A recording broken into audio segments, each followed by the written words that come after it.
Welcome back, ladies and gentlemen. We are finally here in the grand finals of WCS EU Challenger. My name is Fear Dragon, and I am joined by Nathanius. Fabricant. Fabricant. Yeah. You had a long day, haven't you? Yeah, well, nah, I mean, I've heard that too many times in my life, all right? Ravioli, all right? All right. I heard you. All right. You guys going for cute nicknames? You don't got a cute nickname for me? Isn't that your cute nickname? No, it's not enough. I need something. I deserve something better than that. I've heard that from all the other girls, Ravi, all right? Nady Poo? I don't know. That's a cute one. I could, That'll do. Okay, I can dig it. All right, guys. It is going to be our grand finals once again. Serral versus uThermal. Both these players having a pretty awesome run to get to this point, going through, open brackets to the ladder qualifiers and then feeding into the group stages where they had to play. And finally, we had our good old finals bracket that we had where Serral did finally drop one map to Hero Marine in that first semifinals match, but uThermal having a little bit harder of a run, or I should say he's having a harder time of the run, losing a couple of those games, but still looking really strong. Yeah, I mean, taking out good opponents. But he's played 2 Protoss today coming up through here. And Serral has defeated not only Stefano, but also Hero Marine. And Serral has looked unstoppable. He is so good. I mean, really, that one map that he lost against Hero Marine, he attacked like, maybe he thought that his +2 was like 10 seconds away and not 20 seconds away. But really, like, he had it. He's been playing so well. uThermal's been doing some weird stuff, which is what he's known for. So maybe he's got something off-brand that he's going to bring to this grand final to upset the balance of space and time. But for all intents and purposes, Serral is still the best player in Europe, best player outside Korea. People are looking at him to be like, yeah, if he's the best player, if he is as good as being 300 MMR points above number 2, then he should be able to rock this, and I'm very interested to see what uThermal brings because I love the guy. I'm super biased for uThermal. He's a great Terran player who does creative builds, and he's a friend of mine, and he's Dutch. So, yeah, a lot of points in his favor, I'm sure, for a lot of fans out there. But yeah, I couldn't agree more. Serral is on paper, and for everyone's minds, he is the heavy favorite. Versus no matter who he's facing off against. In Europe, he is going to be the heavy favorite.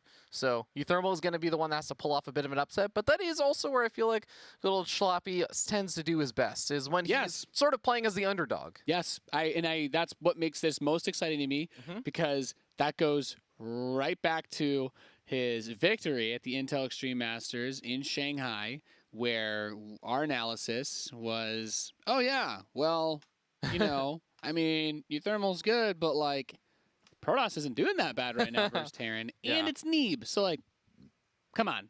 This is going to be an easy win for Neeb. He's going to walk away with $1 bajillion here in China, and that's not what actually happened. Nope. He didn't actually win $1 bajillion. It was some other more realistic number. Yeah. And, well, here we are once again, where uThermal has zero pressure on him at all, because no one should expect him to beat Serral.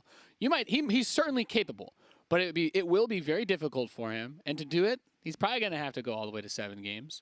But I'm excited to see what happens because he shouldn't be feeling the pressure, really. He's done a great job getting here. And this is an awesome opportunity for him to really be like, hey, guys, I'm still here. You know? Like, yeah. It's so funny. I feel like the way that this is shaped up, because, and not just because we have been hyping up Serral, the entire world has been hyping up Serral so much. Yeah. I almost feel like there's a bit too much pressure on him in some ways, because realistically, if you look at it like this, if Serral doesn't win here, it's kind of disappointing for Serral. Like, think about that. That's that's frustratingly lame for him, right? He has to win, or it's a if you want to be the best, you got to carry the weight of the world on your shoulders. You know, that's what it means to be number 1, is to have everybody chasing you to try and take that spot from you all the time. And when I think about Serral, I'm like, that just comes with it. That just comes with it, you know? He's dating supermodels now. He's on reality television shows. That's what you get. You're too good at the game. You're not allowed to complain anymore. Yeah. Did you read the game chat when you said that? No. Oh, it was just funny because you were saying how Serral wants to be the very best, and immediately as you say that, uThermal is like, I want to be the very best. You know, so. I actually I went through all the lyrics of that song earlier today in one of the previous casts with In Control, and I just replaced the words with StarCraft words. It's back there. I actually went through all this before uThermal even thought about saying it. I was talking about Serral, though. That's solid. I do think that uThermal is one of those players that has oftentimes struggled with confidence issues. He is the player that will walk into a tournament or something, and he kind of says, like, I'll be happy if I make it out of the group stage 3 or something for a WCS event. So I'm really happy to see him doing well because I know he's gotten a lot of confidence just from today. If he can pick up a win here today versus Serral, I don't think that there's anything in the world that could build his confidence more going into something like WCS Austin than that. Yep, I agree. And, you know, uThermal kind of put himself in a, like, Snoot position where every time he said he was doing well, he failed. And whenever he was like, I'm not playing that well, he did well. So I'm excited to see how this grand final goes because really, you know, the original timeline says this guy wins 4-0. He is in the top right position of Blackpink, our blue Zerg. He is Serral.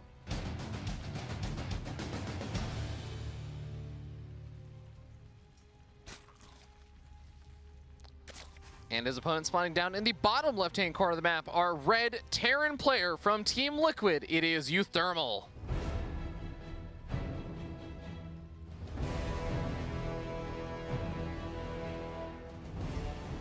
Fighting for the European Championship title. You know, I was trying to talk to the DJ Perplexer about how you properly reward him. I mean, there's money, there's fame title, of course, motorcades. But I'm hoping we can get a belt for Challenger. I would like. That'd be pretty dope. That's what we need next. I want to get a big belt, and I think that's the next step here. It's gonna be interesting because everyone if you were like, oh, who's the European champion, like your brain should go to Serral. But well, he scouts out this, and it is uThermal going back to his old dirty ways. It is he proxied all 3 barracks.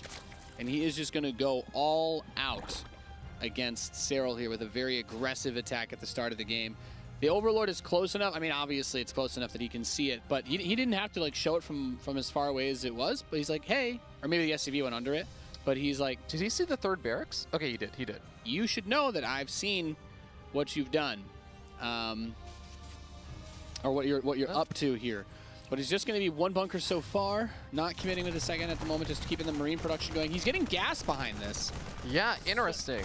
Huh. The Roach Warren's going to be coming up for Serral, and he's getting up the 2nd gas geyser to make those Ravagers to bust out here. But usually when you end up seeing a Zerg player go for that, they don't have enough time to save the hatchery itself. So it might just be a sacrifice here for Serral. Yeah. Coming into this matchup, uThermal has a 69% win rate versus Zerg. He's a player that loves to be aggressive when possible. During the Reaper madness, we saw that he was one of the... I mean, he was the one that got charged with all, you know, if we were talking about a chain of command and whose responsibility that the Reaper madness really fell onto. uThermal was one of the top guys. When they nerfed the Reaper, he was like a mafioso getting locked in prison. He's like, that's it. Yeah, him and Kelazor just kind of bopped the world of Zerg players with 3x Reaper plays, so he's got some pretty good control when it comes to those. The hatchery does end up falling. Bunker takes a bit of damage to the Broodlings. He immediately just repairs that back up, and guess what? Barracks have already been lifted off and are retreating almost all the way back home at this point. Yep. He's got a command center on the way. He's looking good. A few things I really like about this, Ravi, and they are mostly in the follow-up, because the reason why builds like this have really fallen out of favor. You really do not see builds like just gasless Marine all-ins versus Zerg in particular, despite them being a staple in Wings of the Liberating Heart of this one. It's because of the Ravager. Ravager is a big part in that. There's just different ways to deal with this now. The Unstoppable Nidus was another one, but the Ravager gives you this really nice ranged artillery drop onto the bunkers where eventually you should be able to just burst them down. And Terran players cannot just commit to mass Marine anymore because of that. So use 1 barracks to scout, let these barracks delay as long as possible, but then just get your follow-up back home. You know, get something defensive, because you know that the Zerg player is going to go straight across the map as soon as they kill the defenses you've left outside of their base. I love that uThermal. I'd love if uThermal moves forward and actually confirms that there's no lair just in case, because this is a one-base Zerg player, but he saw a lot of the Ravages, so he can probably assume, yeah, you probably don't have the gas to also invest in a lair at this point. But just having that additional scout with the barracks and not retreating all of the barracks home is so nice for confirming what you're likely going to be up against. But oh my god, these Marines getting so aggressive going after the Overlord. They should be careful, the Ravagers are here. Yeah, the Cyclone, I mean, he really should try to get a tank faster. He actually could die here to these Ravagers if the control is fine out of Serral. Getting rid of that Overlord is so important. Deny the vision so he can try to do something on the high ground. He's going to have to pull SCVs to push this back, but once he gets those units below the ramp, that's when you try to use that high ground a little bit while he just buys time for the Banshee. Keep in mind the worker count is still very close, and the Terran player with Mule should have more income. Well, Serral's taking 2 bases behind this as well as getting up his lair, so he is also getting set up for the next stage of the game and just trying to get some value out of the Ravagers he's made so far. And look at that perfect timing from Serral. Says, oh yeah, this is around the time that you'd be able to get a Banshee out, so I'm going to retreat now and avoid losing all those Ravagers I made. Yep, this is a really good play out of Serral to counterattack. Also note that he double expanded immediately. He's like, I'm not playing this game. I want this game to go long. I want to have enough money to make all the units. I want the larva. I'm not going to be on some slow 2 base where your Banshee denies my 3rd. And I'm not going to be doing anything crazy off 1 base because Zerg doesn't really have a 1 base game that they can rely on in this version of StarCraft, and any version really outside of that one one Ravager rush. That's really it. Oh, the 7 Roach rush. Oh, that was the or ZvZ, I guess. Or yeah, ZvZ has some. If you're no regret, then maybe. But yeah, no regret will always have a 1 base all for in most no of us what. mortals, we take 2 bases minimum with Zerg. Yeah, and Serral's definitely the kind of player who wants to bring into those macro games anyways. With the Banshee out, though, it can get some potential damage done. He's even got a 2nd Banshee now finished up. And the Spore Crawler is not quite finished up at that 3rd, so might have to rely on just the Queen defenses. But luckily for Serral, he's got the Queens, and they're even pretty well in position. Yeah, good job escorting the Spore Crawler. There's transfuses aplenty, which means those Banshees will not be able to just snipe anything. They will just get healed up. And uThermal is actually going to commit to Cloak, it looks like, as it finishes up. And he is going to make use of that upgrade. We've seen it get canceled quite a bit by Hero Marine in his TVZ earlier today, but uThermal says, I will find some value and utility in this upgrade. I will make something of it. But unfortunately for him, there's already an Overseer out there, so it's going to be a little bit tricky. All right, double armory on the way for uThermal as well. So looks like he's getting set up for that kind of mech play. And the Banshee's finding some good damage here at the natural. That's nice. He's got to get the Banshees out of there. I think he needs to... he's going to lose 1 for sure. No, okay. Oh, he might just be sacking them. I don't like getting rid of both Banshees. I think sacking Banshees when you're playing mech is a huge mistake because you know that your opponent has Roaches and Ravagers on the field. And you know that units like your Hellions aren't going to do anything. And you should also know that because you're going to want to get upgrades in a 3rd base, that Siege Tanks are also not going to be in high enough numbers to really allow you to take your 3rd. Just having the Banshees alive when the Hellions are there means that the Queens have to be a little bit more prepared to move into different locations. So your Hellions have more opportunities because the Banshees are alive, even if they're not really getting too much damage done. Yeah, well, for a Terran player who wants to go mech, losing your Banshees means giving up map control. You don't have any mobile forces that can deal with Roach Ravager until you get up to a really high number of Siege Tanks or Thors or whatnot. But those are all your slow units. Those are your units that are not leaving your base. But we'll see. This has been a bit of a weird game. Yeah, uThermal may just play in a very, very defensive mech style from here on out, just because that's kind of the way that this cookie has sort of crumbled for him. The Hellions are not able to get too much damage on. They do go for a run by over the 3rd. Oh, I love that Evolution Chamber. That Evo block. He's like, yeah, man, you're not getting through here, my dude. Yep. That's good cleanup. Great reaction time out of Serral. That's why he's numero uno. Infestation Pit got scouted. I actually really wonder. That might even look like another Evo Chamber block or something that was going up. But I assume that uThermal was good enough to click on that Infestation Pit and identify that there is a good chance that Hive will be on the way soon. Yeah. So the 1-1 is coming close to concluding now. And this little force here. This is a weird try and attack. poke. There's not a whole lot here to deal with this. You know what would really be nice? Your Banshees from earlier. Oh boy. But What a weird attack force. jumping on top of this is ballsy, but pays off. Yeah. Swarm hosts are coming out now, though. This is another reason why keeping your Banshees alive is really nice. Your Banshees, if you're playing Mech vs. Zerg, your Banshees should always die to either a Nidus all-in because you lost the game, or Hydras later on, or Mutas, or like Corruptors later on. Like, it should be like a dedicated anti-air unit. They're just the utility of having them. If your opponent doesn't go for any of those very quickly, is just infinite. Okay, Roach counterattack trying to hit down here on the south side, or just I should say attack coming in on the south side, but it gets deflected. uThermal on top of it. uThermal also scanned the main base and saw, okay, you aren't starting up your hive tech even though your infestation pit is clearly finished up by now, so what are you planning? He might have a good sense that there could be some Swarmos coming out because of that. Just sort of seeing the lack of hive might be telling there. And he confirms it 100% with the Medevac scout, which I really like. That is a very interesting way to do it. I like that a lot. Save a scan. Really likes this. I mean, the Medevac costs gas and supply, but as long as you don't lose it, then that boost does help. Yeah. He needs to see the Swarm host. Okay, he knows 100% now, and this is where it gets tricky.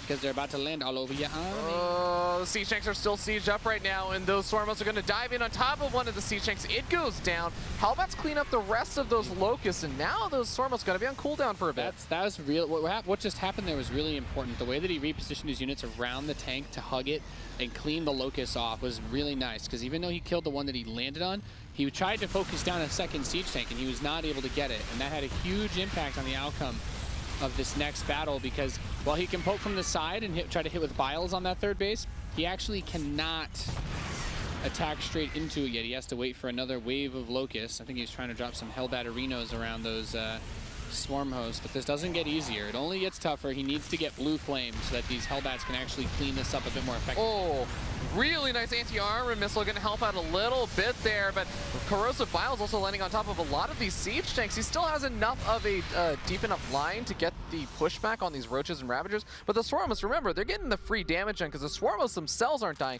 just the Locust waves. Yep. Every Locust wave that does damage without a Swarm host dying is a good Locust wave. And in this situation, it only gets tougher. He's moving that command center into an orbital, important to note. You know, one way to deal with Swarm hosts is to play that Supernova mission from Wings of Liberty. Just play that style. Just be like, oh, it's Just here. Lift up your command center. Lift up command center, move SCVs away. All right, come back. That's one way you can do it if you don't want to try to kill all of the Locusts, but Well, Locusts come in, killing off a couple of the Hellbats. Ooh, good Corrosive Bile on the Siege Tanks to the Ravagers. And I really feel like Serral's getting a lot of damage on here, and this is the point where I feel like Serral's just been so cost efficient with these trades for so long that uThermal has just been bleeding out the entire time. that's what makes this map so hard to play. Like, originally I liked it because when it goes long enough, like, it does work in Mech's favor because there's not a tremendous number of paths. But the fact that there's like there's 4 entrances. I mean, one of them's covered by your 4th base, but so there's like really 3 entrances that the Zerg player can take to come in towards that 3rd base. And overcommitting to either side makes the other one extremely exposed. So it's just so difficult to play this position when the Zerg army can just walk around and do this. And we're seeing him get punished really badly. The Locust Wave lands on the north side. The Roaches and Ravagers come in from the southeast. He focuses down the orbital command. No liftoff while it was getting damaged. Yeah, this is some really bad damage that's uThermal's taking right now. I'm not sure you can really easily recover from this. He's going for a Hellbat drop, but the Spore Caller plus the Queen is going to be able to take care of the Medevac, and the Hellbats themselves, they might kill a couple of workers here since they have Blue Flame, but it's at what cost, Nate? He needs to focus down those drones, and that's also a great question to ask, is the cost of possibly this game here. Oh, one more shot. Oh. Baby. Okay, well, hopes and glimmers of some damage coming out from uThermal. That is sort of the way that Mech works, is you kind of say, well, if I can just get to a maxed out point and buy enough time, but Serral's just never going to let him get to that point. Notice how Serral just takes advantage of the fact that there's no anti-air here either, and he holds his Locusts in the air. He prevents them from swooping because he wants them to be spread between the units so that they can't kill them all in a clump with like 1 or 2 blue flame Hellbat shots. uThermal even just, I mean, he's desperate enough that he's just saying, well, let me try and lock on to your Locust Wave with my Cyclones, but that just doesn't do damage all that quickly. Yeah. This is really nice. I mean, getting him with the sorry, with the anti-army missile. I was about to call it the meme name for it, and I was like, I don't really know if I should do that. But he's maybe starting to overextend a little bit, so he has to back up here. This is the problem is, even if he manages to push back Serral and defend, Serral has Hive, he's getting up all of his upgrades, and he's getting up all the bases he wants. Throwing Locust at him. Yeah, he's fine playing this game and continuing this like mild offense because he's not taking any damage on his side of the map. Nope. He's like, I'm good, man. I'm chilling. I'm taking bases. He's got more and more bases coming up, and his ability to harass is nice. Oh, okay. He wasn't looking at his Locust there, so you can see he kind of dropped a unit to jabate him down, caused them to land on top of nothing, literally nothing. But at the same time, Roach counterattack over at the top left-hand base for uThermal. And the Roaches will get cleaned up. It kills off 7 workers in the process of all that. uThermal is pushing his opponent back, but next round a Locust Wave will start to come out, and uThermal's going to get pushed back, and he lost so much of his army in the process. He just doesn't have the income to take these kind of fights with Serral. Yeah, this is... Everything is just going Serral's way. Like, uThermal can't even break 150 supply. Serral's like, I'm just going to keep building a bank. I'm going to build more units, get burrowing claws for the Roaches. 3-3 is finishing for Serral. Oh, boy. Spire now. Vipers are here. Yep, Blinding Cloud's thrown down, and he cleans up everything. Finally, Serral has a big attack that's not really getting cleaned up this time. As, okay, one Siege Tank is going to hold the line somehow alongside a Cyclone, but 2 Cyclones do manage to take care of a hatchery. That's not bad for uThermal, but there's like 3 hatcheries more where those came from. Yeah, also doesn't actually end up saving the units with the medevac and getting out. He had a chance, but GG, Serral takes game number 1 here in the finals for our European Championship here in Challenger. That's brutal, Nate, because I don't even feel like uThermal played that poorly there. It was, Serral is really, really solid at kind of dealing with that situation after he had lost his hatchery to the proxy 3-racks. Yep. Serral just, he keeps cool, calm, collected. He's been there, done that. Got the t-shirt to prove it. And, you know, it's probably somewhere on his Instagram or social media. This is not anything new to him at all. Dealing with some proxy bio into mech. It's just so hard to catch this guy off guard. Like, the only game that he lost was really, it all boiled down to just a very narrowly missed timing where the upgrades were just not there, and he took a really bad engagement versus someone that he underestimated a little bit. And he's not going to do that anymore. He's not going to take those chances. He's not going to let the other players sit around and build this mech army and be like, oh, yeah, I'll fight you in the late game. He's like, no, if I can kill you before we get there, then I will. Yeah, that's the kind of unfortunate thing also about the situation is Serral is the player you never really want to play from behind against because he's so good at maintaining a lead. uThermal is the player that does his best games when he's making a comeback in a game. When he's actually playing from behind, he finds ways to ekes out advantages and make something happen. It's very hard to do that with mech. It's something that we don't, it's like there's some parts of it that don't really get discussed a whole lot, but mech does not have like the comeback potential of sending out 2 medevacs with 8 Marines in each base and then like throwing what little you have in their face to distract them while they kill everything. It's like, no, you don't do that because A, you usually use drops, and B, the air units you would use to harass are shut down by spore crawlers until you have Liberator range or you build 20 Banshees, at which point you're really, that's not really like your comeback. If you have 20 Banshees, you're probably winning the game. So it's very difficult to just make something happen with a handful of tanks and Hellions because those alone can't do anything. The Hellions can do a run-by, but at that point, the Zerg can just play it like they're going versus Mass Phoenix. We're like, well, you don't have a real army, so I'll replace the drones and get the army I need to kill you and kill you. Yeah. This is a pretty rough spot, I feel like, for uThermal. I know that we're painting this scene of uThermal basically already 1 foot in the grave right now, but it's only been game 1 in a best of 7. He does still have a lot of opportunities to mix things in. I feel like the unfortunate thing is I did think that he was in a really good spot after the 3-racks aggression killed off the hatchery, and he was able to defend against the Ravager aggression relative. I mean, he actually did lose a little bit to the Ravager counterattack. He lost a little bit more than I thought he would. Yeah, he lost a handful of units. Yeah. He had to repair the factory. He lost a couple SCVs, lost the depots. Both depots. Yeah. And when you are able to get everything done like that, the way that you want to, as a Terran, the first thing you have to do after all of that goes down is slap the bunker at the top of your natural ramp so that that Overlord can't do anything. And then it's like, oh, put your SCVs in repair around that. That's it. Boom.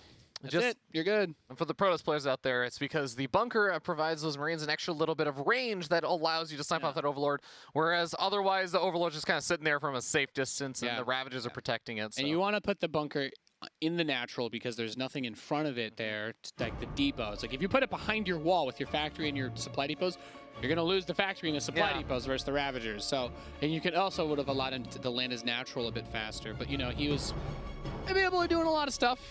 It's the heat of, I think In Control was saying earlier, you know, it's the heat of the moment. People don't always maybe make the calls that they know that they should or that they would if they had another chance at it. But we're loading into map number 2. Let's see if our cheeky Dutch boy in the bottom right can do what he needs to bring it back. In the bottom right, representing Team Liquid, he is uThermal.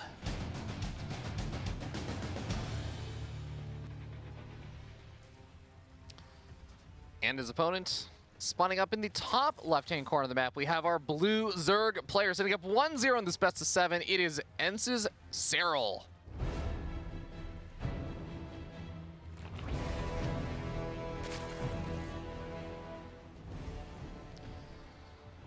All right, and we got a, this isn't a 12 or 13 pool or anything like that. It is just a pool first opening, I think 15 or 16 pool. But this is definitely one of the openings where you want to try and get some damage done. You make a couple of lings, you send them across the map, you try and avoid your opponent's Reaper, and you just try and get some damage on the command center on the low ground. Usually on this map, the way that you would do it is you just get 4 lings if you want to just do it, 6 lings if you want to be cheeky, 8 lings if you're a madman, and you just run down the left side. Like you go up the left high ground, you just go down around the third base. Your goal is to, as you said, avoid the Reaper, get to the natural, and the reason why I said number of lings, basically, if you go for a few, yeah, you could delay it. If you go for the 6+, you could force a cancel. If that Reaper is in your base, when those lings arrive, then the Terran player is going to be a very salty boy. Okay, 6 lings on the way, and then going back up into the drone. So 6 lings, I feel like, is enough that you can either kind of play the mental mind games with the Reaper, and so you sort of reveal 2 lings and say, oh, hey, here are my 2 lings. Oh, no, you caught me. I guess I'll just go head back, and the Reaper chases off to those lings. Your other 4 lings come in and cancel the command center. But even just if they dive in and the Reaper doesn't see this at all and moves across the map like uThermal's doing right now, you can just have the entire command center go down. Yep. 1 Marine's being built behind this, and the SCV is now going to see these lings showing up. Okay, yeah, he's just right-clicking on it. Wow, just immediately cancels it. He's like, yep. Wow. He's like, I got baited because the Reaper's inside the Zerg base, and he's trying to micro that now and grab drone kills. That is... Oh, he snags 1. That's not bad. For a player of Serral's caliber, him getting what he wants like that at the start of the game is absolutely devastating. Getting behind like this so early against somebody who is just so damn good. He didn't even end up losing any of the lings. He might lose some of the lings on the retreat here because it's going to cross paths with the Reaper. No, the Reaper is going over to the third. He's even going to keep the lings alive, so he doesn't have to make more Zerglings to deal with the Reaper now. So sick, in the words of famous Protoss player Elky. Okay, well, Command Center comes up a good bit later. There is that factory with a reactor building the Cyclones, interestingly enough. Is he just going to get aggressive with those? I mean, he could. It depends. Like, the Overlord should see this, and he's going to be like, well, if I see something coming, I need to make a bunch of lings, because that will deal with Cyclones. Wouldn't it be cool if you could just halt production of a unit? Just like just say like, hey, hold on. Don't come out yet. I'd like that. I'll take it. Sure, yeah. Let's get that added into the game, Ravi. Great suggestion. I mean, that's how Protoss operates. So I just warp in when I want to. Yeah, sort of. Yeah. I don't want my buildings to show what I'm building though. I've learned now that I started playing a lot of Protoss, I'm like, I hate that so much. Just the Stargates. Just the Stargates. Yeah, that's important. That's a big deal. Yeah. All right, well, third base coming down over here for Serral. We got the Reaper scouting that out very clearly. Pops in with the Cyclones. Could get some good damage done as the Cyclones do a lot of damage to these buildings. Yes, they do. Whoa. Without having really made many units in preparation for this, he sent Lings to counterattack, but the third gets denied. This is really nice. Really, really nice play by uThermal. Even has the armory to make the Hellbats and just secure that retreat. Yeah, that's really, I think that's the most important part about this that you mentioned, is if he tries to build a bunch of Lings to swarm this, he just wants to keep everything bunched together, use the Hellbats, and Serral is looking for that army, but he's not going to find it. However, the Lings go back to attack the natural expansion, and they're going to, I don't know if that was canceled, but they're going to kill the depot. I think it was canceled, so uThermal gonna poke back forward and say, hey, I still got these units over here. I even got 2 more Hellbats joining the fray, so engage me and fight me, bro. Cyclones just going after the Queens right now. Some Lings swinging in from the backside, getting in on top of the Cyclones and avoiding some of the Hellbats at first, but I love this little bit of micro from uThermal. Kills off all of the Lings and keeps both Cyclones alive. Are you kidding me? That shouldn't be allowed. No, he should have lost the Cyclones. Well, okay. I was gonna complain in backseat chair this one, because I was gonna be like, well, he should have just right-clicked the Cyclones onto the hatch and let the Hellbats do their thing. He would have canceled it again, but keeping the Cyclones alive was pretty nice. He's going for his +1 attack for mech, and I assume that we're going to see mech game here. Now, this is where that Banshee can become super useful. You want to help use that to help defend against this. Repair the Cyclones. I'm not sure if number one priority right now. Yeah, I'm not sure if it's going to get into that long mech game right now, because Serral is sitting on 37 workers and just pumping out roaches and Lings, not feeling great about how canceled his third base was so many times for so long and losing all those Lings. He's just going for it right now. He's going to kill the third here. uThermal will not be able to finish this. That Banshee is basically going to try to win the game by shutting everything down. But if he kills all of the fighting units other than the Banshee, then that does mean that I think Serral should be able to clean everything else up before it becomes an issue. Lings the second Banshee will be huge too. Yeah, the Lings avoid all the Hellbats and just going after the SCVs. He kills off a ton of them, as well as the SCVs that get pulled into the Roaches and Ravagers. So Cyclones are starting to go down. The Banshee is doing some really good damage, and uThermal will technically hold. He took a lot of damage though, and specifically losing that third base means that that damage was not necessarily okay. Yeah, and he's still flooding units out towards him. He's only just now gone back into drones. He's got his lair on the way. I think you realize as a Zerg that 2 Banshees, okay, you're not breaking that. But you did gut the Terran economy. You killed his third base, so he can't really do anything. The Banshees are the most dangerous unit on the map to you, but you've got Queens, your lair's almost done, and Spore Crawlers take no time at all to build. Yep, 3 Queens already sitting at that third. Spore Crawlers you were talking about going up at every one of these bases, and got a lair also coming up behind this. Probably the most delayed thing from going for all of that heavy aggression earlier on. But Banshees are still going to be useful for even just some scouting information and picking off a couple of drones here and they're actually going after the Queens, interestingly enough. But yeah, now it's finding a couple of these drones. Every drone he kills right now is solid gold. He desperately needs to get some serious work done against Serral. And Serral realizes that the way he bunches those drones back. He's like, no. It's like, I really just, all I need to do is keep my drones alive at this point because you don't have anything. Those 2 harass units are it right now. And that's a lot of Lings. There's Cyclones and Hellbats. I think he's fine. Yeah. Third base is so important, though. I actually feel like it would have been a GG moment if he had gotten a cancel on that third somehow. But uThermal does have all the units back at home ready on the defensive, and just the Banshees trying to do some damage. Now, think back to the conversation we had earlier about keeping the Banshees alive. Imagine that you lose these 3 Banshees, and 4 Banshees? they press the pedal to the metal on a counterattack, and you just die, because those Banshees are so crucial to holding on against attacks like this. And Serral, somehow, he has the sight. He's going to go counterattack right as this army makes its way toward him.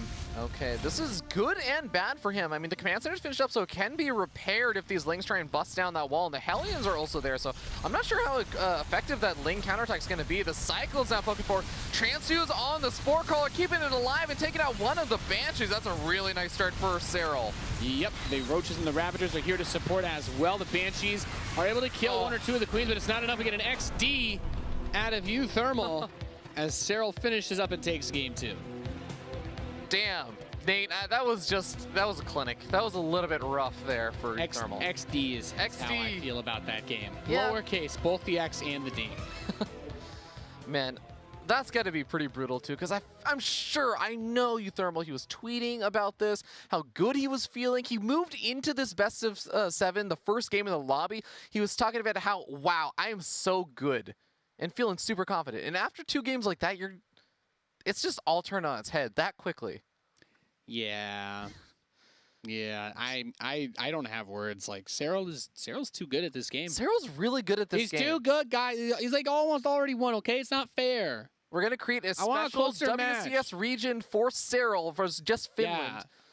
Okay. All the Finnish players, I'm sorry, There's WCS Korea, then there's the WCS circuit, and now there's also going to be WCS Finland. Okay, where Serral can go beat up on everybody else in Finland and just take all that or money. like Zhugliang and stuff is And like then- sitting there like, why do I suck with Serral? And then the rest of the world Oh. outside of Korea and outside of Finland won't have to, just lose everything to one guy who's just that good. You know what I mean? Oh, yeah.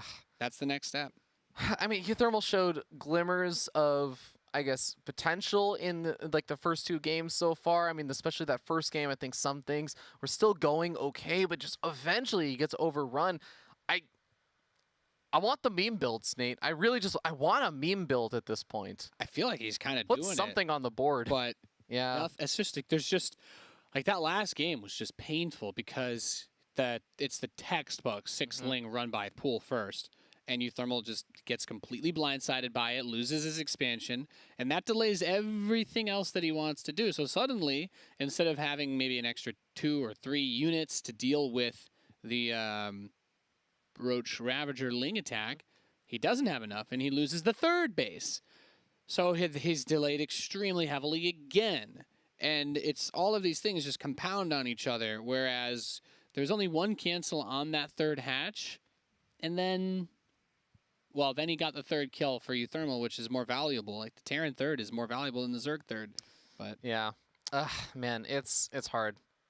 Okay, well, we're moving on to Acid Plant. This is a really nice map. I know a lot of Terran players love to do those kind of siege tank pushes on this map, especially if the Zerg player takes that more forward 3rd base location, or even if it's a 4th base. A lot of good damage can be done on this map. you can siege the other base, too. You can siege the far 3rd from the low ground as well, and we've seen that plenty of times. So Acid Plant is definitely another map that you can't really do the Reaper thing on it because there's no cliff for it, but I do like this map for Terran. How would you feel about just a 3-Rex Reaper? Just bust it out, bring This it back. Maybe not on this map. Maybe not on. Isolated entirely in this part of the universe Oh boy. at this time. Okay. Well, ladies and gentlemen, here it is, game number 3. We're spawning on top of this player down here in the bottom right that has just been putting game after game on the board. Let's see if we can do another one. It is ENCE Esports' Serral.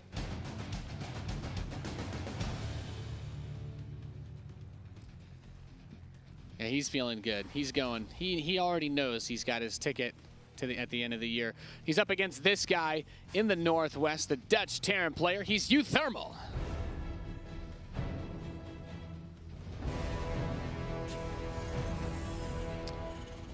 Rocking that good old Terran decal. It's just simple and clean Terran decal. What decal do you rock? I like the Carbot Pylon. Ah, Because the in one the with old- sunglasses? Yeah, because in the old days you could set your spray. Your spray was your decal. So I would just spray the pylon in someone's face, like deal with it, you know? And then people would be like, well, I'm actually really upset now. I'm going to tell you some things about you and your family that you didn't know. And I'm like, oh, but yeah. That's so cool. Right. Didn't And know they knew your family. Yeah, very well. And I will also say that my new spray now that I like to use is the GG Easy one, I think. Ah, you're one of those people. I think Yeah. my favorite The Nation Wars spray one. is the M Canning cheese spray, where you move in with a super early probe scout, you plant down the cheese spray, and then your opponent will just think that you're cheesing and will start scouting around for the proxies. And sometimes, I think he's even gotten a Zerg player to cancel their natural hatchery because they thought it was a cannon rush. That's amazing. Yeah, it's pretty legendary. Yeah. I still hope at some point to do the nuke here spray and then actually drop a yes. nuke on it. You know? Yeah. You can credit Raze for bringing that into the... The next level mind game for that is that you use multiple of them. You drop multiple of those spray. You put one in the beginning of the game, but then you send out workers later on and you put 2, because you can have your spray on the map up to 5 times. So then when you drop the nuke and the Zerg can see all of those. You can only have 5 on the map? Yes. After, Ah. yeah, you guys can see how much I really care about this. It's Yeah. very important to me. Once you place a 6th spray, the first one goes away. That's how it works. Ah, interesting. Yep. All right. Well, Reaper coming forward, getting little bits and pieces of damage done. Shouldn't be able to kill off a drone, but uThermal has been able to net those drone kills repeatedly in these games. I mean, you can say that he's had a hard time in this series, but the one thing he has not had a hard time with is killing off some of those drones with those Reapers when most people don't. Yeah. Getting worker kills with Reapers on a map that is bad. This map is objectively bad for Reapers. That's good. That's a really nice thing to be able to do, considering that most people have trouble killing workers with Reapers at this point on any map. I feel like it's just like a confidence boost. It's a small little thing where you're like, after going down 0-2 and you know how good Serral is, you talk up Serral yourself as uThermal, and you're facing off against him in a best of 7, you're like, I need to win 4 games against this guy. Even just the small little victories will really help kind of pull you back out of that mental depression. Yeah. But competitive StarCraft is very heavily rooted in tradition, and the tradition for this game has always been respect for the best players. People don't argue about who's the best. It's very clear and obvious when someone stands, you know, head and shoulders above everybody else. And I'm not just talking about Harsum. You know, I also mean players like Serral, skill-wise, that really do stand tall and show everybody, yeah, he doesn't even need to brag about it, you know? Eventually, we got Neeb to say, like, yeah, I know I'm good. But that took us forever. Neeb is hilarious because off of camera, he is so weirdly, shyly confident. He is got like the biggest degree of confidence that he's just really shy about expressing, where he's just like, yeah, I shouldn't ever lose to that player. It's just like, whoa, where did that come from? Neeb's lawyer will be contacting you shortly. That's slander and defamation. I know. Roach Warren and Lair, while we have a bio game coming out of uThermal. And with the Banshee, I mean, go take your 3rd, baby boy. You got this. Ain't nothing they're going to do about it as long as you don't lose the Banshee. The Hellions give a little bit of that map presence, which is nice, but Serral is not attacking. Not yet. Still droning up a little bit. Yeah, I mean, the Roach Warren is still on the way up, so we'll have to see what he's going to do with that larva after that finishes. As, yeah, just still droning up like absolutely crazy. I wouldn't be surprised to see him go up to like 54 drones at this point, at least. Well, uThermal is not able to get too much damage done with these Hellions. He hasn't even really denied that much of the creep spread either. To me, when you want to do 3 command center double engineering bay, the Hellions are less about controlling the map and more about being aware of what's going on. Like, if your opponent was going to do a Ling Flood or make Roaches or Ravagers, you want these Hellions to at least die to it so that you see it coming in some way. Or have them available to try and counterattack. And I think he just got the drone there that was going for the 4th base, which is a nice pickup as uThermal goes to land that 3rd command center. Okay. And yeah, just securing some kind of space on the map for that 3rd command center to get established. And now the SCVs are here. They can start building things like the supply depot walls, make it a little bit easier to make sure this doesn't fall to something silly later on. I like that Serral's just taking the time and saying, okay, look, this is acid plant. Siege tanks always go here. Let's just knock down these rocks so I don't have to deal with the potential siege tank siege ups later on, at least in as bad of a spot. Yep, very intelligent play to make, because I think I've seen it every TVZ on this map. It's one of the reasons why mech is like not good on this map, despite the other reasons like the layout. But it's like, dude, there's so much that you can do with Marine tank between jumping over that and whatnot. And that's why he brings the Hellions to the other side. He's like, no, I'm going to protect these rocks. Yeah, I like that. That's really cute. Just identifying, these rocks are on my side for the most part. So let's keep them alive until I maybe get up some of my own siege tanks or something. He does have the tech lab on that factory and has 1 or 2 siege tanks? 2 siege tanks out now. So he's making that push. And he's getting ready to come over and try to shut this down. It's the bane of every Zerg's existence. How will Serral deal with it? Is uThermal going to be able to pick up his first win in this series off the back of this textbook cookie cutter Terran versus Zerg shenaniganery? Here's the medevac, bringing the Marines to the other side.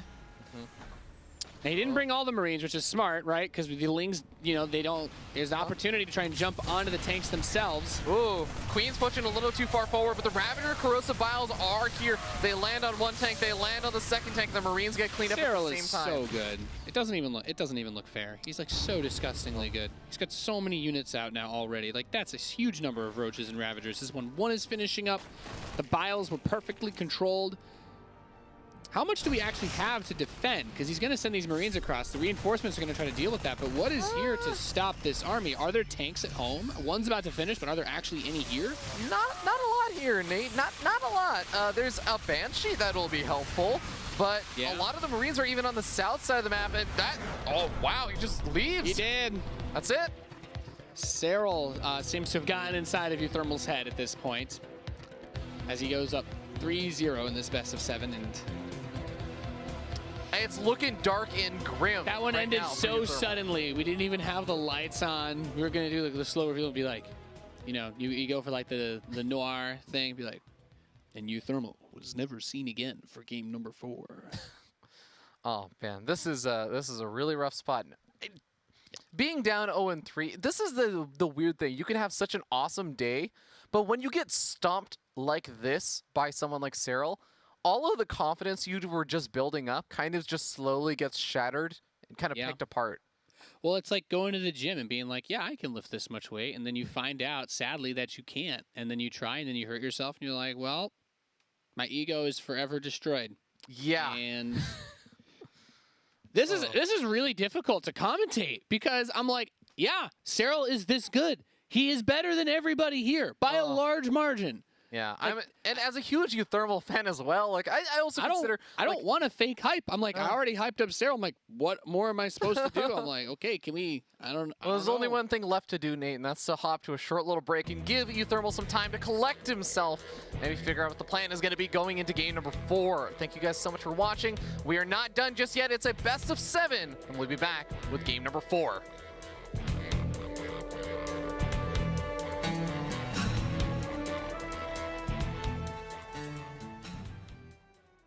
This poor town has seen its share of trials. Now we face a new force, sinuous and vile. The way ahead is haunted, our hackles stand on end. We'll make our stand right here, our choice is crystal clear. We are the beasts, the monsters fear.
Welcome back, ladies and gentlemen, to WCS EU Challenger. We are here in the grand finals, ready to move into game number 4 between Serral and uThermal. My name is Fear Dragon, and I am still here with Nathaniel. You didn't run away? I did not run away. You Not know what? after Because that? I believe in my boy uThermal. I believe in the chances. Well, he doesn't believe in his boy uThermal. He believes in his chances if he's allowed to he's race switch, spent- which is technically not allowed in WCS in the middle of a series. But he's goodness. looking for it. Okay, the chat's going in a dark direction. Okay, at first he was like, "Can I play Protoss?" And we're like, "No, you can't race No. switch during the series. It's not in WCS." Yeah.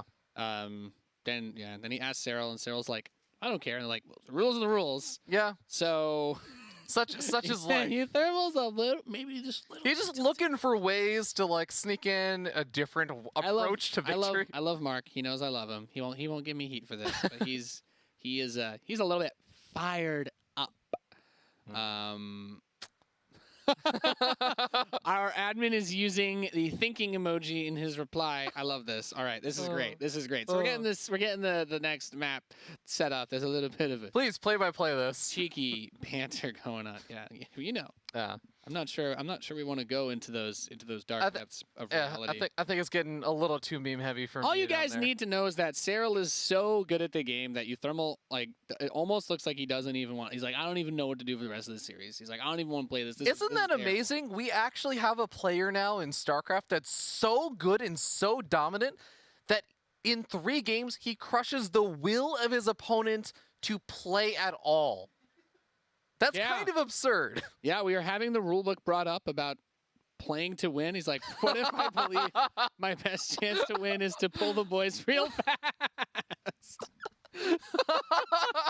Okay. Wow. I just feel like this is a new level of domination because I used to equate Serral's level of domination the past couple of We months. haven't seen with, like, this. Yeah, you'd think it's like with Stefan. No, it's not. It No. goes beyond Stefano Player level. hasn't been this mentally broken in a StarCraft series since, what was it, Pult versus Naniwa. Okay, that was it. That was Nest T versus Naniwa. Well, that was no. The Pult Naniwa was after that. But my point is, that's fair. my point is, uThermal is a little bit shook, so I don't know when we're gonna get into this game. It won't be too far away, Yeah. I'm sure. Yeah. Oh man! Remember that, guys. There is $1,600 on the line for first Yeah. place, as well as more WCS points. So there is a lot of reason to continue fighting, and those WCS points, especially with WCS Austin coming up so close to now, you have to remember how impactful that is on the seeding for each one of those group stages. This is just great. Our admin's like, "Are you ready, guys?" Serral's like, "Go go." And uThermal's like, "Let me think of a lit meme. I need to tweet something spicy either before or after this game is over." I hope that it's just a tweet and it's not a lit we'll meme see. in the game. We'll see. Maybe he'll. Oh. Hey, maybe he'll do my battle cruiser rush. I should just. Yeah. I mean, just do Total Biscuit proud, proxy the starport inside of your opponent's main base. Or proxy a tank. Oh on yeah, Eastwatch. proxy the tank on Eastwatch Yeah, inside of your there's- opponent's base. Yeah, that's no. It could happen. Yeah, so we're just waiting for. Okay, we're just waiting for the players to Yeah, win, yeah. and we'll be getting into this. But Serral has done a really good job. I think he's impressed as much as I thought. When we got here today, I'm like, yeah, Serral's probably gonna win very easily. I'm gonna put you on the spot. What do you think is so good about Serral? Everything. Everything. What makes Serral good is the same thing that made Neeb so good, and it was that there wasn't something special about the player. There's nothing that's like, Serral is the best Zergling microer. It's like, no, he's probably not. It's like, Serral's the best hatch injector. It's like, no. Like, maybe he's one of the top ones, but like, Yeah. that's not why he wins. Serral is very aware of everything that's happening. He is very good at scouting, reading, reacting, microing, macroing, controlling, and everythinging. And that is why he's so damn good. How do you counter someone who's good at everything? That's what this guy is asking up here in the top right. Our red Terran player from Team Liquid, down to his last leg. Might be the last straw of his mental fortitude right now. It's uThermal.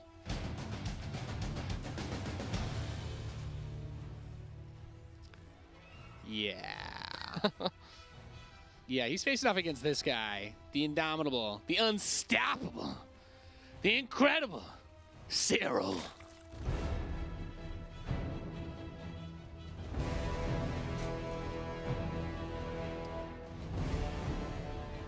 All right. Well, Serral is not going to open up with crazy early aggression. He just goes for the hatch first. It's uThermal that's going to say, you know what? This is the lit meme I thought of. We're going to proxy 2 racks. He does not have any gas geysers, so my hopes of a 3 racks. No. Oh, well, okay. No, this is the 2 racks into the factory. Yeah, into the follow-up. factory. Yeah. That is a current popular build. The Overlord appears to have missed the proxy barracks, so I believe he's not aware of the shenaniganery occurring outside of his third base. I really like this proxy location, actually. This is really... Because think about it. Even if it gets scouted, there's occasionally, once in a blue moon, you'll have the Zerg players that'll pull like a drone or 2 and try and snipe off the SCV building command or the barracks. The SCV is so well protected behind the kind of wall of these Vespian gas geysers. There's very little chance it actually gets picked off. Yeah, there's just almost no surface area available around that. So we have the Marines coming out. There's the bunker. And this is uThermal saying, this is what I want to do. This is how I want to try to get a win on the board, bring out the cheese. He doesn't want to get into a long game because he has realized that ain't going to work. Okay, there it is. I was like, wait a second. He's not going to scout this. But yeah, the Marine does reveal itself as well. As it pokes out, and the bunker finishes up. He's got the second bumper. Oh, if he... I don't know if the SCV is going to finish in time. He might be able to get up a 3rd bunker. No, he's not going to go for the full wall. Now that would be the lit meme he was looking for. SCV goes inside of the main base. He's like, all right, how you gonna deal with this? There is the Roach Warren. Should be expecting something very similar to the Black-Pink game in terms of what he's going to be up against once he kills the hatchery. And he should be able to kill the hatchery because there's the Roach Warren's not done yet. So he's got plenty of time to bust that down. And the lair is gonna start. This is different. Oh, okay. You think he's just going to Nidus him? Yeah, he's going to Nidus him. Yeah, I mean, that makes a lot of sense in this kind of situation. Black-Pink is a much smaller map, so going across the map makes more sense. On this map, why bother dealing with the racks when you can just tunnel instant transmission into your opponent's base? This does get a little bit weird, though, because uThermal's going to realize pretty shortly, like, wait a second, there's no roaches poking down, there's no ravagers being made. Eventually, he's going to start realizing this, and the lair is only about halfway finished, or about 3/4 finished. The barracks is going to scout in and see that the lair is coming, and uThermal's immediately going to know about this. He has a factory finish up back at home, and he's got a reactor on the way. Cyclones are going to be really great for taking out Nidus Swarms quickly. Yeah, depending on how many of them he has up and whether they're in his base or not, I think is a really important question. But you see this lair. Yeah, no, you're right. Because he sees the lair, he should just build Cyclones. That's all he needs to do. Can he afford to? He has gas for it. He needs to just get a few. He needs to just start cranking out the Cyclones. I really don't like Serral. I mean, I kind of understand Serral moving down and trying to break these bunkers, but he loses 4 lanes in the process. Every unit matters when you're trying to go for a Nidus Worm all in on one base, though, Nate. Looks like he's only going to have Cyclone. What? There we go. Starts He's the second building a command center? Yeah, he should realize what's happening here. This should be very obvious. But building Banshees and Cyclones is still the appropriate response. Like, it's not like he's ignoring it, but I think that he should be. He should know that this is coming. That supply block, though. He killed off an Overlord on his way back with the Marines that he unloaded from the bunker. So that's going to actually slow down some of the reinforcements here for a little bit. Oh, there's a full wall. He walls in the Nidus. So close. That little area by the reactor allows some of the Queens to escape out of here. He's going to be taking some good damage in the meanwhile. He's losing a lot of SCVs, but Serral just doesn't actually have that many units here. The Banshee does a lot of work. However, there are enough Queens to deal with it, and it really just comes down to getting the rest of these units close enough, picking off the SCVs. Let's not forget, it is a 1-base Zerg, so this could be it. There's another Nidus Worm that is booting up on the bottom side. The Queens are out of energy. The Cyclone on the right side is dead, but another Cyclone pops out. Wow. He gets the Cyclone on the top side. Okay, and remember that supply block has slowed down some of the reinforcements there for Serral, so he has a couple of units coming out, but it's only 3 Roaches, and there are a couple of these Marines. There's the Cyclones. Remember, uThermal invested in a command center on the low ground. It's not an orbital command just yet, but he can bounce back from a worker deficit. Yeah, I think uThermal wins this game. Oh my god, it kills off another one of these Nidus Worms, but a Zerg player on 1 base cannot really afford to throw it out willy-nilly. 2 orbitals. Like, this might actually be how uThermal gets his game, because the drone's going to go down to the natural. The bunker's still there. And That bunker is still just whittling away at the hatchery. I guess it is just one Marine. That's not enough to actually stop this. But Serral's not even... Okay, he's making a couple of ravages to break that bunker. Okay. Well, Serral's not going to give up because he knows that he's really good at StarCraft. Yeah, he's come back from worse situations, but he does still have a bit of a worker advantage, even if he's going to be down in those bases and his economy in the long term is going to be behind. In the immediate term, he is sitting in a kind of better economic position, so we'll see what he does with these units that he's kind of been making, and if he's going to be able to get aggressive, but uThermal already has a couple of Cyclones out again, so it's going to be hard. Yeah. Such a weird game. I mean, These are the games that uThermal loves, though. These are the games that uThermal, I think, thrives on. The kind of like weirdness. I do believe that uThermal comes out. I would say that uThermal comes out ahead after all of this, mostly because the queens all died too. So it's not like there was a bunch of injects that could be had. The hatchery did not even start during that Nidus attack. So being able to build 2 workers at a time versus a Zerg that's got to rebuild their queens, get Overlord, spend the larva on replacing all the ones that were lost, as you mentioned, quite a few were picked off, and getting drones. Serral can't vault ahead in economy the way he'd want to because we have Banshees still being made and there are Hellions on the map. I just realized it's not Zergling speed either. This is a really weird situation. So the rocks haven't been knocked down, which is something most Zerg players would normally do, but this is not a normal game. So the Hellions just kind of get to run straight in and confirm that 3rd base. It's going to be hard to get mining over there for a little bit as well. There's a lot of things that uThermal can kind of abuse in this situation as he gets a 3rd base up as well. Yep.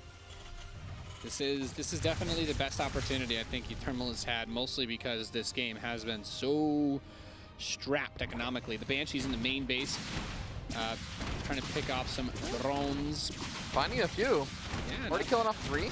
That's a 3 drone kills here is very big. You see that deficit. Oh, the Hellions got into the natural. Whoa, killing off a lot more Yeah, workers. They do get picked off. He's got 6 more drones with those Hellions there. Not too shabby. All right, Banshee makes its way out of the main base, is alive, and joins up with his partner, who can now join together and one-shot those workers. Serral is sitting down at 31 workers to 35, and uThermal has a 3rd base on the way. The Banshee's coming forward. Oh my god, there's no Spore in the natural.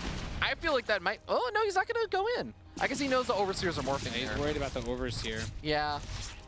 Maybe he didn't Even see then, the Overseer like those 2 one drones. Serral still does not have any money. He's going to have to deal with a mech army when he has nothing. He hasn't even added any tech. Okay, now he gets a Spire, but that's like it. That's the only thing he's added other than just trying to rebuild his economy during this game.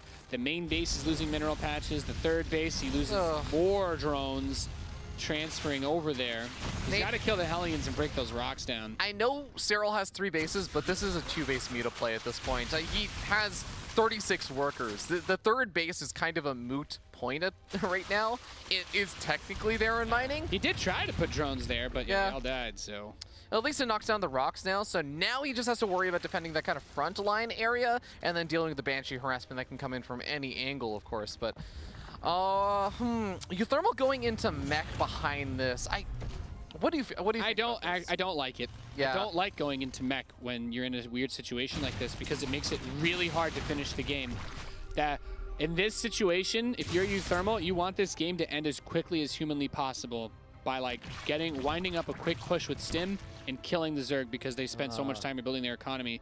But going for mech means that you need to have a good number of units to actually do anything. And Serral wants to try and keep uThermal on his side of the map because he's like, I don't want uThermal to wind up and go for an attack like that. I'm going to get some mutas out. He's even going for Carapace. He's going to build 7 mutas. And he's up 3-0, really. So it's not like he's concerned about anything. Nate, okay, I guess the Thors are on the way.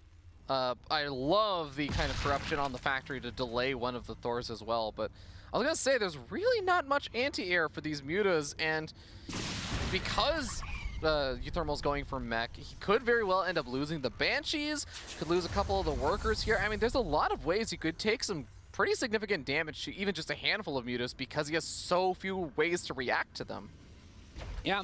Well, there's no anti-air, and being able to get any economic damage done back to him is really nice. And when I say no anti-air, yeah, I do know that there are Cyclones on the map, but Cyclones are just not really an effective way of dealing with mutas, especially without the upgrade.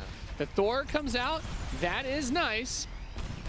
But all of the mutas end up surviving. Yeah, you need missile turrets for situations like this. Those 7 SCVs are so important.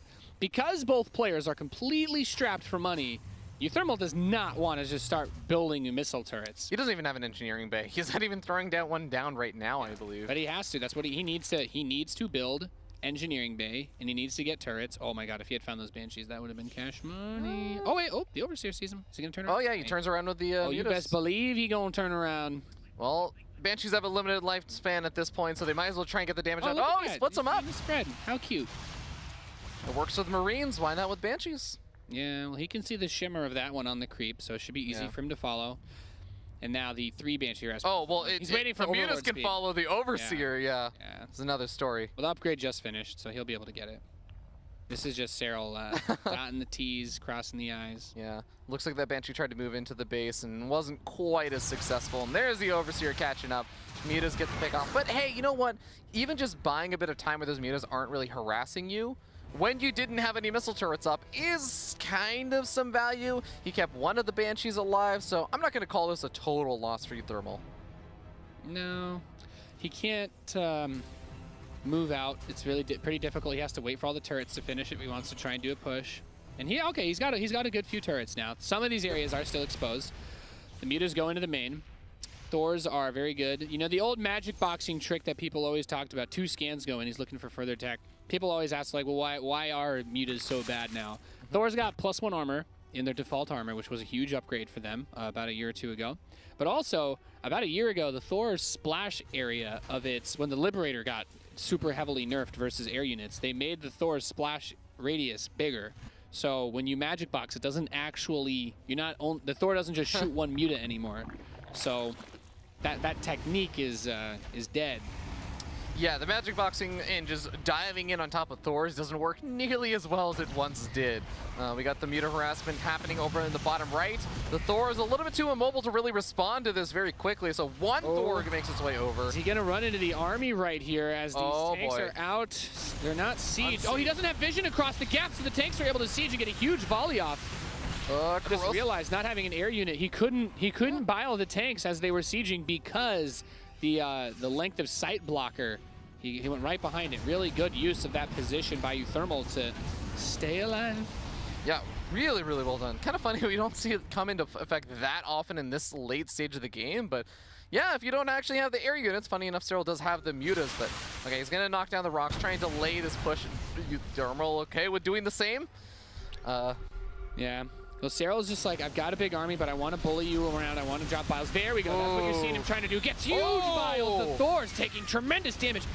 Don't forget, once those Thors are dead, this game suddenly gets very dangerous. If he kills the Thors, those mutas, as few as there may be of them, he can use those to knock down the rest of what's left in this army. And most specifically, he can go straight after those siege tanks at the back line, but he's gonna just move forward with all of the mutas going across the map and looking for reinforcements, it seems like. He might run into some reinforcing Thors at some point, but he's gonna find the worker line, he's gonna find little bits and pieces of damage he can get done, while the Roaches and Ravagers just try and buy time with corrosive biles and get more and more of these pickoffs. Yeah, the biles are really landing very nicely on this Terran army. The Hellbat drops onto the Ravagers. I love it. I absolutely love it. More Roaches are coming out, but he has chipped away so much at this Terran mech ball that's been crossing the map.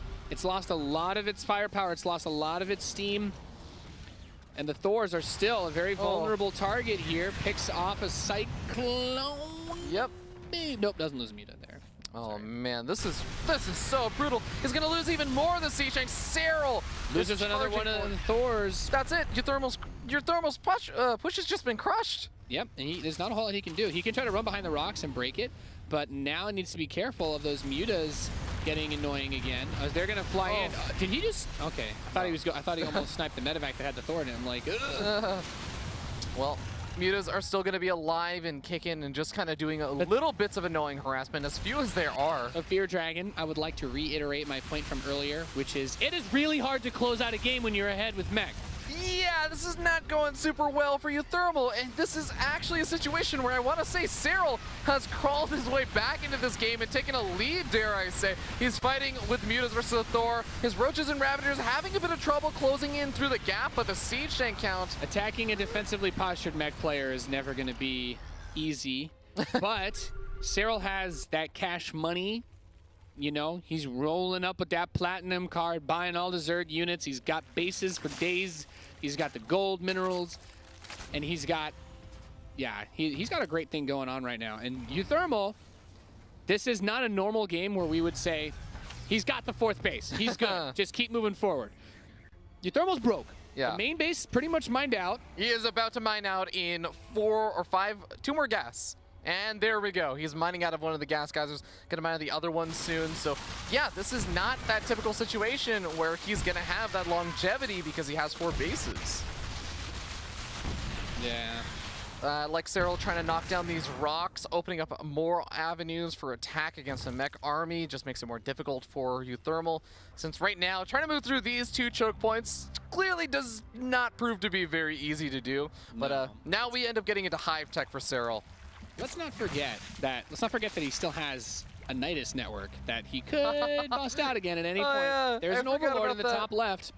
He did keep that alive somehow. I'm just saying, you could teleport behind it. That's all.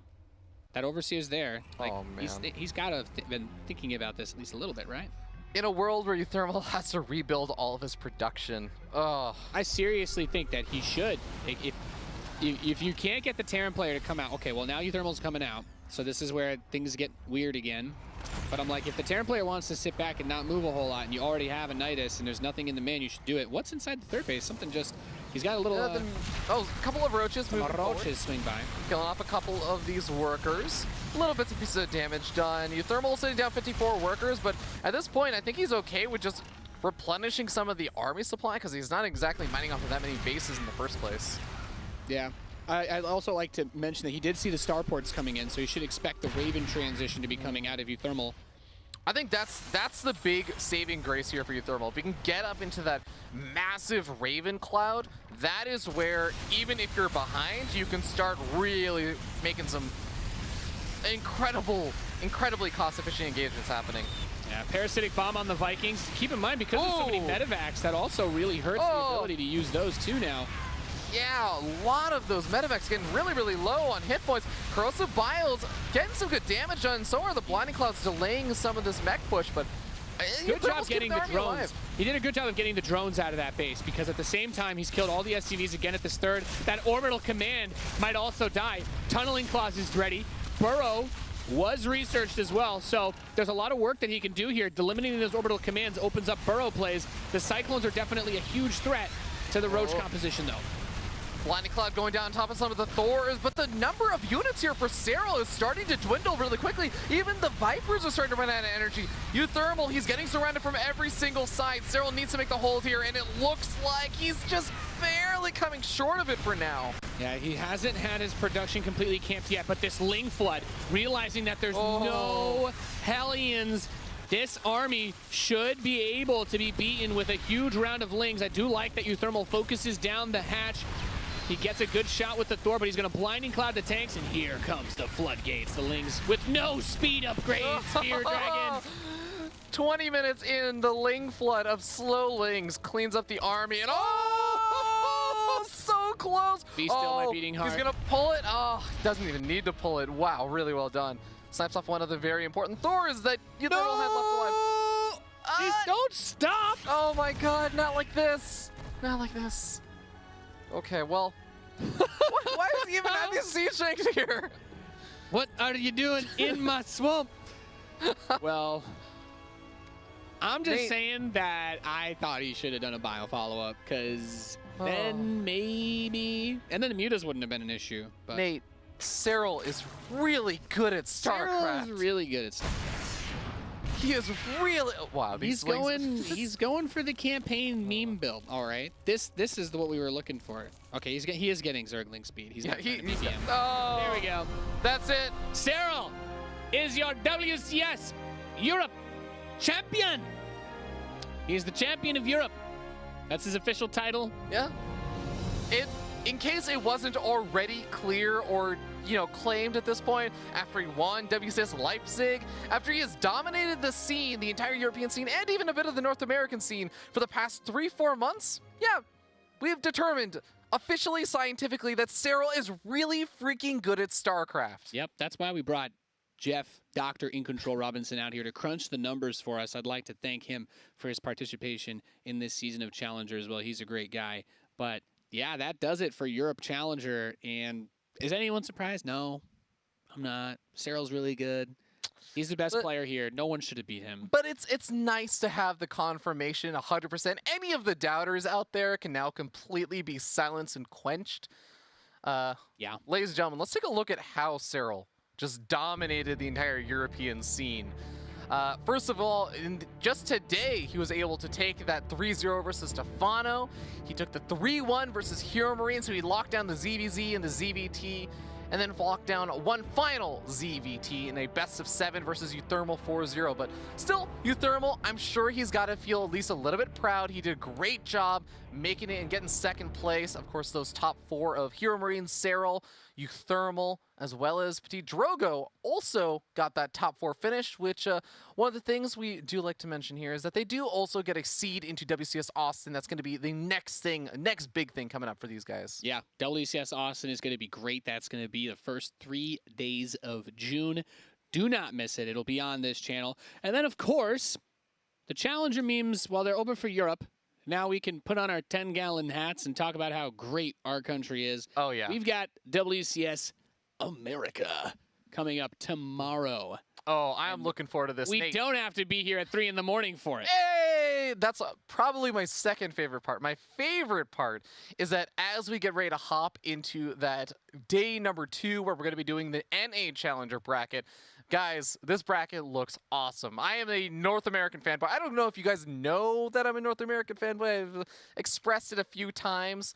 But it's a really, really awesome region. And, of course, I'm really looking forward to these games. We got Neve versus Panda Bear and me, probably one of the more one-sided ones a lot of people are expecting.